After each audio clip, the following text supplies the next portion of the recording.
Okay, let's hear this guy. What do you want? How much? Just play it. Let's just see what's up. What conclusion did you come to at the end of your time on the UAP task force? The UAP task force was refused access to a broad crash retrieval program.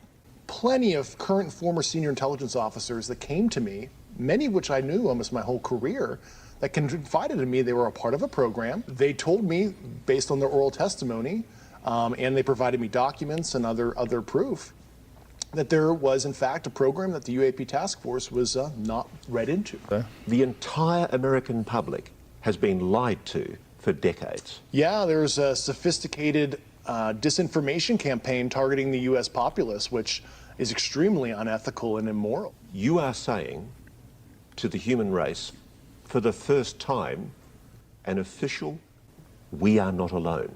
We're definitely not alone. Absolutely, the data points empirically that we're not alone, yeah.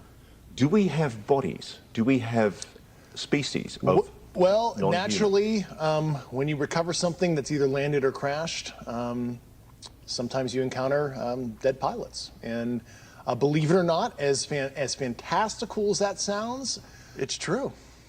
He might be a government agent. It's To true. unpack that a little bit, so there are. I can only speak to it from a military perspective. So he was in the Air Force. There are programs, they're covered programs, or there are programs that you're not going to get read into. And just because you're read into one program doesn't mean you're going to get read into other ones. So his clearance, TSSCI, is not an uncommon one. It's the same clearance that I held that I was in. Having a clearance, there's two things, right? You have to have the clearance and then you have to have the need to know. So you could view him saying we were not read into another program as something that would be conspiratorial, or you could view it as like one program didn't necessarily have something to do with the other one, so there's no need to actually read them in. I'm not saying that's the case, but I'm fascinated to understand. It sounds like what he is saying is that the United States military is nesting that program, the program to go recover, and I would be fascinated to know how they are doing that invisibly. I mean, we're talking aircraft. We're talking identification early on, aircraft moving teams, and this. You know what I mean? Like, there's a lot of shit. Right. I'm not saying it's impossible. But there are people that are coming forward, so it's not like Sure. they're totally being quiet, which is sort of They're in coming line forward with with a human piece. nature. They're coming forward with a piece of a pie. I'd be Right. fascinated how all the pieces of the pie fit. Yeah, I would want to ask him too. We got to get him. Got to get him on here. I bet he would come on here, Terry. You might get more circular answers than specific ones. If you look at the answers that he was giving, and again, I'm not trying to discount what he's saying, and I personally, like I have said many times, I think it's improbable that we're alone. He was speaking in generalities and not specifics. He was talking about other people's experiences, less his own. Yes, that's a good point, and that's what my question would be. What have you seen? Yeah. What have you seen physically with your own eyes? Yeah. What have you touched? What do you know for a fact?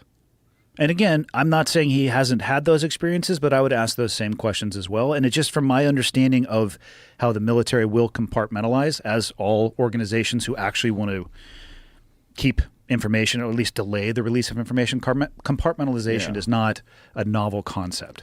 Well, that's what Bob Lazar said was the problem with the back engineering program.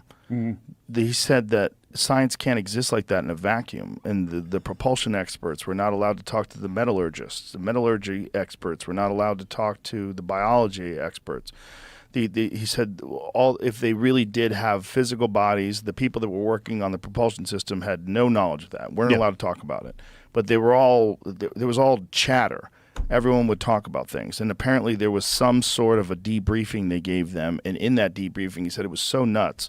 He said, first of all, they said they've been coming here forever, and they also said that we're a product of accelerated evolution, which is wild as fuck. Yeah. That human beings in general, why we are so different from all the other primates. I mean, that's always been the fucking conspiracy theory folklore.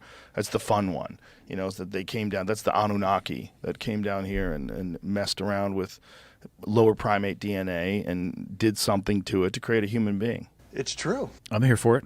I'm here for that. Yeah. That would make everything fun. And then I would think that the government would want stuff like this to come out if they're in the middle of like stealing money or doing something really wild. Oh, the classic misdirection? Oh, for sure. Yeah, if you're going to take something that gets rid of a certain amendment, or you're going to do something that allows you to infringe on rights or to impose some new sort of restrictions. And Bring the aliens out. yeah, bring the aliens out.